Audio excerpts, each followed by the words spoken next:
Greetings, this is Robert, the soon-to-be new personality behind the next version of the Awake Mind reports. That's right, we're not giving up on that show just yet.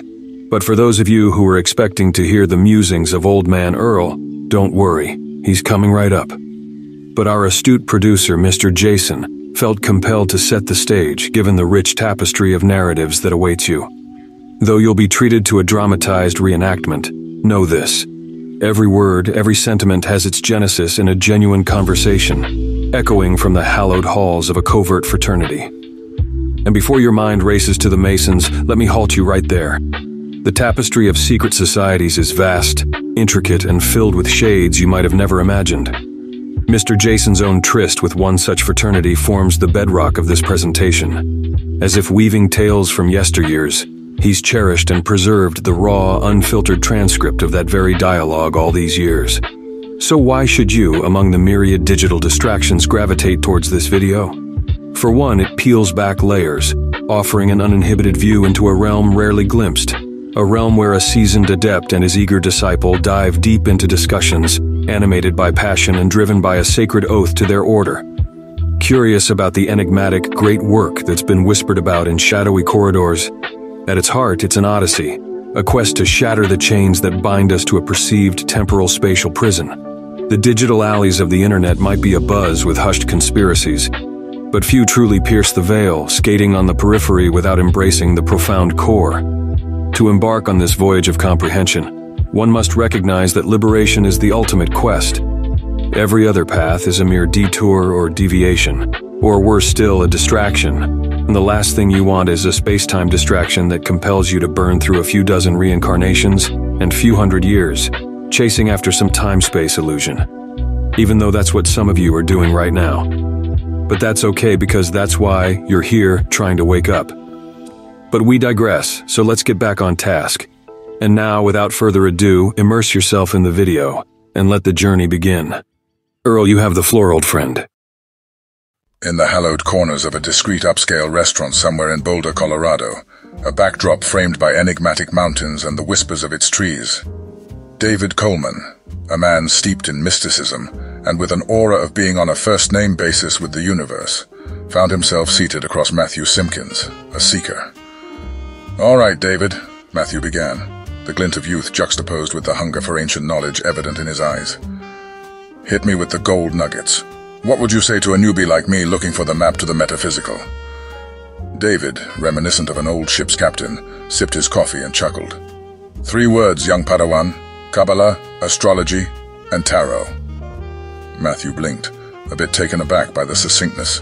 "Just like that? 3 words?" "Absolutely." David's voice dripped with decades of traversing spiritual highways. "Imagine the Qabalah as the GPS system of the universe. Not a religion, mind you, more of a worldview. It's the blueprint, the architecture." Matthew leaned forward. "Okay, I'm getting it. Qabalah as the blueprint. So, what about astrology?" David smirked. "Astrology's like being handed the mirror for the first time. When I was your age, I thought everyone had my vibe. Astrology was the revelation. It's the Rosetta Stone to decode people." He paused for effect. "And yourself." The younger man grinned. "So it's like getting cheat codes to human behavior." David nodded, chuckling. "Precisely. Overlay that on the Tree of Life from Qabalah, and you're in for a psychedelic roller coaster of insights." They both shared a knowing look, and after a beat, Matthew said, "All right, then hit me with the tarot." David leaned in, his voice conspiratorial. "Tarot, lad, is like your subconscious and intuition having a dance party. The gold key, the intellect, waltzes with astrology, while the silver key, intuition, tangos with the tarot. Get what I'm saying?" Matthew's head was spinning, but in the best way possible. "So, we're talking about understanding the universe, humans, and then our own selves in a trio." David tapped his nose with a wink. "Got it in one. The world's a wild jigsaw puzzle. These 3 are your tools to piece it together." Matthew exhaled, processing. "There's so much. I want to delve into all this, but where to start?" David shrugged, the wisdom of his years evident. "Dive in, lad. Double down on the lessons, triple even. Repetition is the mother of skill. You'll figure it out." Matthew seemed pensive. "But Qabalah seems like the heavyweight here, right?" David, with a twinkle in his eye, replied, "It's an old soul, 2 millennia or so. give or take. But the Qabalah, it's old, right? Timeless even? David mused. Time's a funny thing, kiddo. What's a few thousand years in the span of eternity? But yeah, the Qabalah's roots run deep, weaving through tales and myths. Yet what matters isn't just its age, but the wisdom it carries.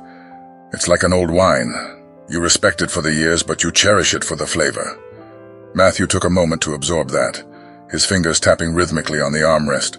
So, in your grand voyage of discovery, would you say Qabalah stands tall amidst the arcane arts? With a smile that hinted at adventures untold, David answered, You've got the fire of curiosity, I'll give you that.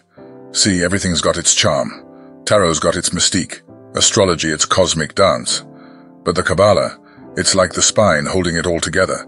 It's not just the king, it's the realm and the law. Matthew, always one to prod deeper, inquired, What about its influence on you personally? How has it shaped your travels? David's eyes went distant, a far-off look as if he was traversing the landscapes of yesteryears. You ever been lost in a city with no map? Just winding streets leading to more winding streets. That's life. The Qabalah for me was that old compass handed down from generations unknown. Not always accurate, mind you, but it gave direction, a sense of purpose. The atmosphere grew thick with contemplation. The two men, bridged by generations, united by the mystic pursuit, sat in reverence of the ancient knowledge. Matthew whispered almost to himself, It's a lot to take in, this vast universe of the arcane. David, with a wink and the smirk of a man who's danced on the edge and lived to tell the tale, responded, That's the thrill, Matt. It's not the destination, it's the ride. And let me tell you, it's one hell of a ride. David, Matthew began, tilting his glass, letting the amber liquid gleam in the dim light. When you speak of Qabalah's oral traditions, it paints the picture of ancient times. Wisdom whispered in hidden chambers. Do you believe the craft has been tainted in the age of print? David chuckled, a sound echoing lifetimes of journeys, both physical and spiritual. Aye, lad, from whispered secrets to printed errors. You see, when words meant to be sung or chanted get locked onto paper, especially with sloppy translations, nuances get lost. The Golden Dawn boys, for all their mystique, had their fair share of blunders. Modern versions, though, clearer waters. Matthew leaned in, intrigued. But the old rabbis, they had something to say about these modern interpretations, didn't they? David raised an eyebrow, amused. Oh, the rabbis. They saw the West mangling their sacred teachings and decided to step in. It's like watching someone butcher a song you've grown up with. You'd want to correct them, wouldn't you? He paused, leaning back.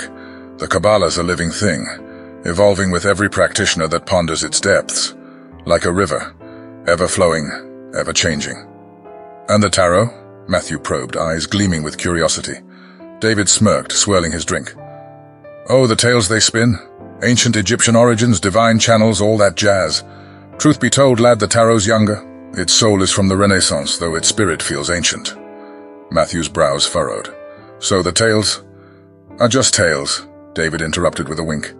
If you crave historical truth, Robert Place is your man. He's done the legwork. Shifting gears, Matthew asked, See for Sapphires, your magnum opus. Did the weight of numbers ever drown you? David laughed, the sound rich and full of memories. My friend, before the book, I was waist-deep in computer programs, matrices, and thoughts merging into digital mazes. But I've always had a dance with numbers. The act of penning C for Sapphires, that was pure orchestration, every note, every chord, perfectly aligned. But dreams? They'd tease me with numbers I hadn't yet captured. Matthew chuckled. Your subconscious, a tireless worker? Always, David exclaimed. Even when the pages swelled to 880, the dreams kept coming. Had to draw the line somewhere. Matthew's voice softened. Your talismans, they're not just pieces of metal, are they? David's face turned thoughtful. Lad, ever since I could remember, I've been drawn to things ancient and powerful. The energy a simple piece of metal can hold, when cast right, when blessed right, it's ethereal. Silver especially holds the moon's kiss. Always add a dash to your casting. Keep the moon pleased. Matthew's eyes darted to the sigil around David's neck. Your sigils, they're layers upon layers of meaning, aren't they? David tapped the sigil. Oh, this? Layers don't begin to cover it. It's the culmination of thought, intention, elements. You build it layer by layer, then strip it down to its essence, like a potion, distilled to perfection. Matthew hesitated before asking, Chaos magic, where does it fit in your world? David's gaze turned steely. Magic needs intent, clarity. Without a container, it's just chaos. Know who you're calling before you start the chant. Matthew nodded, the weight of David's words sinking in. He leaned back, taking a moment before finally saying, "The journey, the knowledge, the experiences, they've shaped you." David just nodded in agreement. You ever notice, David, how names are almost magical? Take Mikael or Michael. It whispers, akin to the divine. Funny, isn't it, how sun sounds like sun? Little words, big cosmic meanings. David, taking a slow sip of his aged whiskey, smirked. Words, my lad, are but cloaked spells. The sun's square, total of 666. Man's sixth-day creation. Yet the masses cry evil this number, blinded by myths. St. John's revelation, twisted by folly. Matthew scribbling notes. But isn't that the solar charm? Misused for ego and greed? David chuckling, bingo. It's not about 666 being bad, but it's misuse. It's the sly seduction of charisma, like the stock market's illusion. Remember Enron? Can't shuffle reality with math tricks, my boy. So, choosing names like Michael, it's harnessing positive magic. David smiled. Ah, the key is clarity. The builders of the Adept's golden question. What do you desire? Vague wishes. The universe's playground. Without clear intent, you're just dancing on the edge of chaos. Remember the magician's truths. Magic never fails, yet it's never predictable. Matthew's brow furrowed in thought. So these ceremonial structures, they're meant to refine our intentions, David. Exactly. Sharpen, refine, direct. It's like guiding a river's flow. Your magic might surprise you, but better be pleasantly surprised in your meditation room than jolted while driving. Matthew laughing. Here's one. If our world had twin moons, would we need 2 tarot cards? David raising an eyebrow. Ah, hypotheticals. Twin moons, twin personalities. Like 2 mothers. Similar yet unique. Living entities, each with their distinct dance in the cosmos. Matthew. Crafting a ceremony, it's like everyone's unconsciously weaving magic, right? David with a sly grin. Everyone's a wizard, Matt.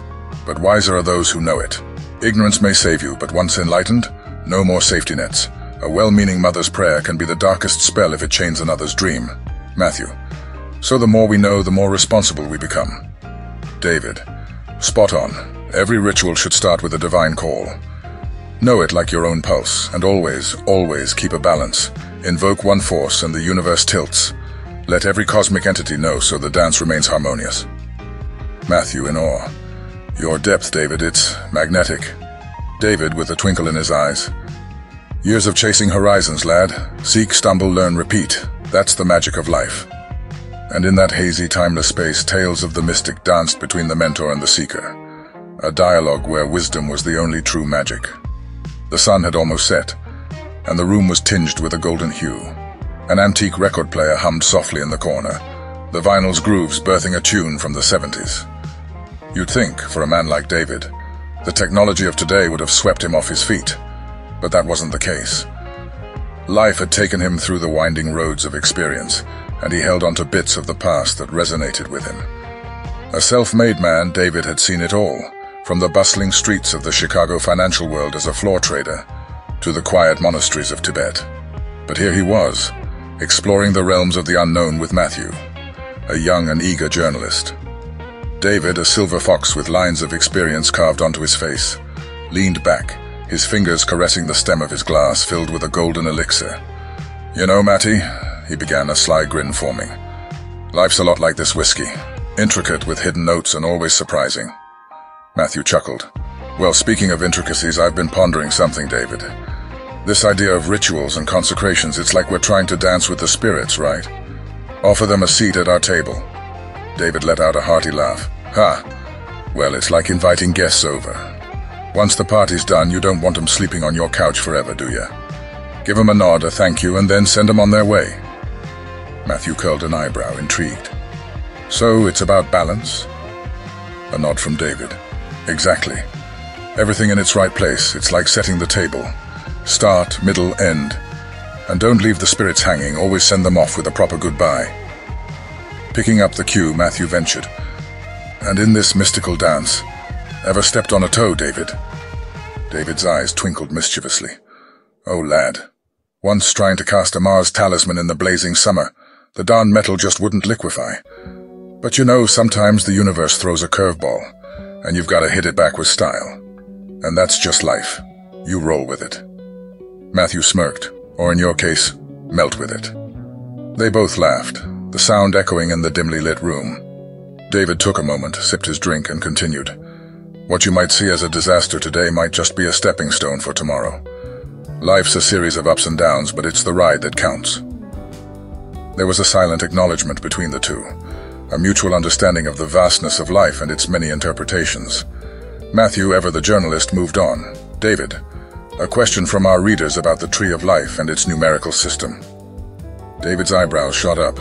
The age-old debate of base 10 versus base 12. Listen, kid, the Qabalah's been using the base 10 since forever. But here's the thing, it's a framework, a lens to view the world. You don't like it? Make your own. Life's too short to be stuck on numbers. The conversation flowed, two souls navigating the vast seas of thought, occasionally docking at the harbors of laughter and introspection. It was an evening of profound wisdom and light-hearted jests, a testament to the journey of a man who had traversed the tangible and the ethereal. Matthew, looking somewhat amused, asked, David, ever pondered about group dynamics in spiritual circles? The idea of building a temple and all, I mean. David, a twinkle in his eye, laughed, shaking the air with a mirth that could only come from countless hours of meditative insight. Ah, Matty, just when two souls commune, the dance of ego begins. Multiply that, and you have a merry circus. Matthew raised an eyebrow, the question evident in his gaze. So, a study group, a ceremony. Good or bad idea? Still chuckling, David took a moment and replied, Imagine this. Gather a few cats in a room, each believing they're lions. Ego's a tricky beast. Spirituality's path is like walking on a blade, a delicate balance between knowing oneself and surrendering that self. Now take these wandering souls, each in their journey, and make them sing in unison. Politics, my boy, is inevitable. Matthew leaned in. But it's just for a few hours, Dave, just a ceremony. Can't they leave their baggage outside? David sipped his own tea. A few hours once a month, you say? Sometimes a minute's enough to spark a lifetime feud. The magical journey. It's not about puffing one's chest in achievement. It's the humbling realization that it's not you. It's the cosmos. Matthew, scratching his head, remarked, Yet people break apart even in spiritual groups, like the Golden Dawn. With a smirk, David replied, Ever seen a cake split into many pieces? That's them. Some like their slice big, some small. And when there are two kings in a kingdom, well, son, expect a battle. Matthew mused. Still, I wonder about the magic of group rituals. How's it like? Taking a deep breath, David shared, Imagine a cosmic symphony. Each instrument, each note matters. When every soul plays their part perfectly, you get music that transcends realms. Alone, you're a melody. Together, an opera. Seeing Matthew's contemplative expression, David added, But it's a delicate dance, a tango of souls. The trick, know when to lead and when to follow. Matthew looked up. Talking about tricks, I've this inkling that our world's changing faster. It's like humanity's awakening. Is it just me, or... David, leaning back, remarked, Time's a river, flowing faster now. We're at a cosmic cusp, an intersection of eras. Yet, amid this rush, many are just chasing shadows, lost in the glitter of gold. Matthew sighed. Do you reckon there's a force, perhaps cosmic, trying to sideline us, distract us? With a wry smile, David responded, Evolution's a curious thing. We've sprinted in a century from horse carts to spaceships. Yet deep down, we're still that caveman, hoarding, fearing, desiring. The world dangles baubles, and like children, we're ensnared. As the sun began its descent, casting a golden hue over the peaks, the two continued their dance of words, diving deeper into the mysteries of the universe, one question and answer at a time. And while the mountains stood witness, in that moment, David's age-old wisdom and Matthew's earnest quest converged, creating a bridge between generations, a testament to the timeless nature of human curiosity. Matthew shifted uneasily, caught in the mystique of David's aura.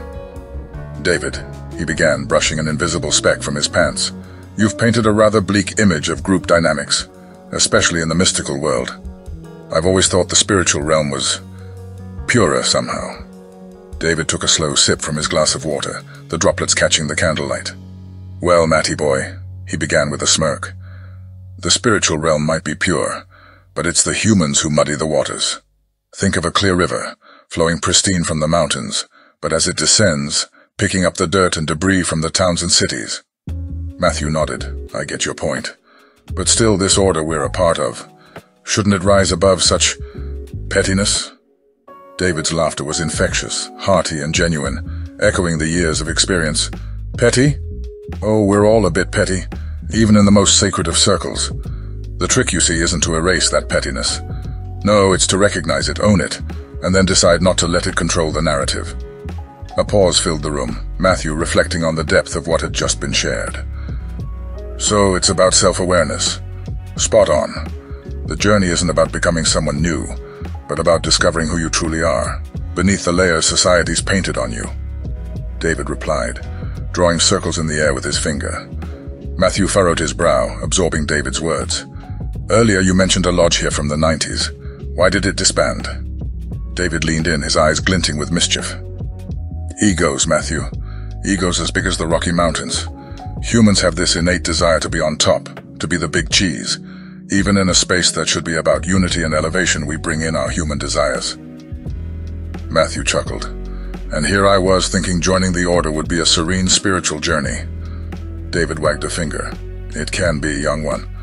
But first you have to face the chaos before you find the calm. Matthew sighed deeply. It seems like there's so much more to this than I realized. David's eyes softened. But that's the beauty of it, Matty. It's a journey, not a destination. And every journey has its share of storms and sunshine. Embrace them both. Matthew looked pensive. Thank you, David. It's a lot to take in. But in a way, I think I needed to hear all this. David leaned back, a satisfied look on his face. That's the thing about truth. Sometimes it's a bitter pill. But once swallowed, it does wonders for the soul. Matthew, ever the astute observer, leaned forward, his face mirroring a mix of bewilderment and contemplation. David, he ventured, the weight of his earlier thoughts still hovering. I've often found myself musing about the disproportion of our primal urges to their actual necessity in modern life. We are bombarded with desires, thousands upon thousands of them, just to culminate in life's simplest outcomes. Take, for example, the sheer magnitude of sexual urges compared to their actual result. A child or two. It's like nature's grand overkill, isn't it? David, with that characteristic twinkle in his eye, laughed lightly. Matty, life's a grand buffet, and nature has always been a tad too generous with the servings. But here's the rub. It's not always about the end result. Sometimes it's the journey that teaches us. Like an old mate of mine used to say, more often than not, the chase is better than the catch. The younger man paused, digesting this. But doesn't that kind of abundance, that excess, lead us astray? In the corporate world, for instance, it's this more is always better mentality that's thrown us off balance. It's almost like our primal instincts have been misdirected and are now wreaking havoc. David nodded, sipping his tea. You've hit the nail on the head. From the boardrooms to the bedrooms, it's the same story. We've taken what was meant to be a natural flow and turned it into a deluge. But let me share something with you. Ever hear of a show called Star Trek? Its creator, Gene Roddenberry, envisioned a world without the chains of greed and money. A utopia, if you will. Can you imagine? Instead of splurging on wars and power games, redirecting those funds to quench the thirst of every parched lip on this planet. 9 days, Matty. Just 9 days of military expenditure and we would have ensured clean water for all. Matthew's eyes widened. It's also twisted. The fears of yesteryear still pull the strings today. These ancient apprehensions don't align with the world we've built. David smirked. The shadows of old monsters, my boy, still dance in our modern ballrooms. We've just swapped dragons for drones. A playful grin spread across Matthew's face. Speaking of ancient things, David, before we wrap up, tell me, what's your grand vision for humanity? But instead of a straightforward reply, the room was filled with laughter as the two men began volleying Southpaw quotes at each other, a momentary lightness juxtaposed against the weighty tapestry of their conversation. And so, as the echoes of their laughter faded, two souls, bound by a shared quest for understanding, found camaraderie in both the profound and the absurd. David finally leaned back, the myriad lines on his face softening in the dim light, hinting at countless tales untold. He picked up a small, weathered object from the table, a compass, worn from years of travel. You know, Matthew, at the end of the day, it's not about how far we've come or how far we'll go. It's about direction. Our hopes, our dreams, they are our North Star. Even in a world brimming with chaos and excess, we must find our compass, both within and without. Matthew nodded, absorbing the depth of that simple truth. And you, David?